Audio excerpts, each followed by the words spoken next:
Olá pessoal, tudo bem com vocês? Eu sou o professor Andrei e na aula de Geografia de hoje nós vamos falar sobre a América do Sul.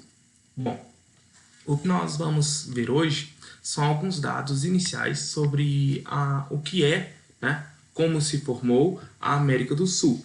Então, vamos começar a nossa aula de hoje.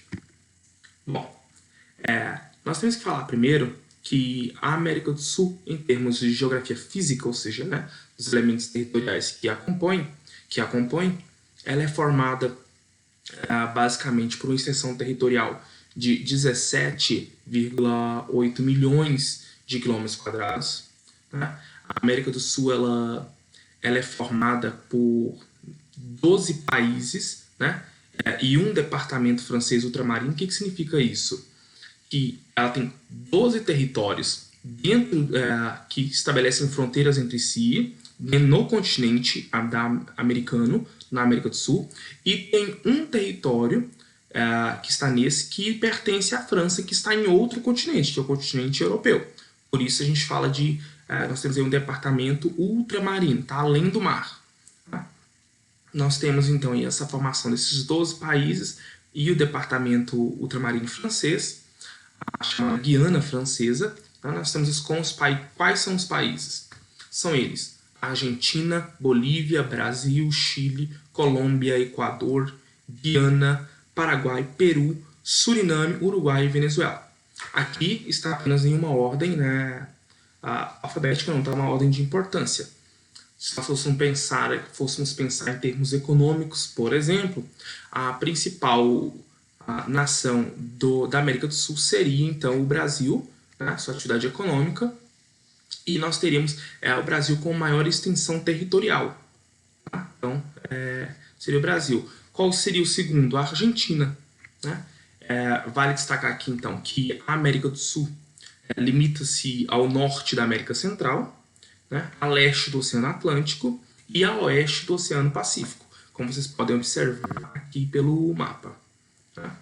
Então, o que nós temos para falar sobre essa região, nós temos alguns dados bem importantes. Segundo o Banco Mundial, que é uma instituição importantíssima internacionalmente, nós temos que pensar o seguinte: o Banco Mundial afirmou em 2016 que a América do Sul ela concentraria aproximadamente 422 milhões de habitantes. Isso significa que há um poder econômico e de consumo muito grande na América do Sul. Por isso que há uma circulação de capital muito forte, e há uma pressão sempre muito forte economicamente sobre a América do Sul. Nós precisamos pensar também que, em termos hídricos, a América do Sul ela tem aproximadamente 27%, ela concentra 27% da água doce do planeta, sendo que desses 27%, nós temos que falar que boa parte dela está em estado sólido lá na Cordilheira dos Andes. Então, é um elemento muito importante de nós pensarmos. Além dessa questão, é algo muito proeminente da América, que é a região de floresta amazônica, que nós temos que lembrar que a floresta amazônica é dividida. O Brasil não é o único país que tem a floresta amazônica, mas ela é uma região, essa floresta ela é compartilhada por outros países. Vale destacar também que essas florestas existe um órgão das Nações Unidas chamado de PNUMA, que é o Programa das Nações Unidas para o Meio Ambiente, que tenta acompanhar o desenvolvimento dessa região, o desmatamento e degradação, para evitar danos excessivos a essa região. Sobre a ocupação do território da América do Sul, nós temos que pensar primeiro o seguinte: até o século XVI, pessoal, a América do Sul era totalmente ocupada, ou seja, quem habitava essa região eram os povos chamados de pré-colombianos. Quem são eles? Incas, maias e astecas, basicamente. São essas civilizações que dominavam essa região. Mas a partir do século XVI, portugueses e espanhóis, ou seja, os europeus, vieram para essa região com a finalidade de extrair daqui riqueza, ou seja, o processo de colonização. E ali, então, dentro da América do Sul, estabeleceram algumas relações comerciais e fixaram-se nesses territórios, fazendo, então, desses locais suas colônias, ou seja, pontos que eles extrairiam dali a sua matéria-prima necessária para a sua vida econômica nesses países melhorarem, se desenvolverem melhor. Esse ponto da colonização ser basicamente feita por portugueses e espanhóis explica para nós, por exemplo, por que há um predomínio da língua do espanhol e da língua portuguesa nessa região da América do Sul. Então, o fato da maior parte dos países falarem espanhol é porque eles foram colonizados por espanhóis. Nós, brasileiros, por exemplo, falamos língua portuguesa porque fomos colonizados por portugueses. Então, é algo que nós precisamos destacar. Então, isso é relevante. Né?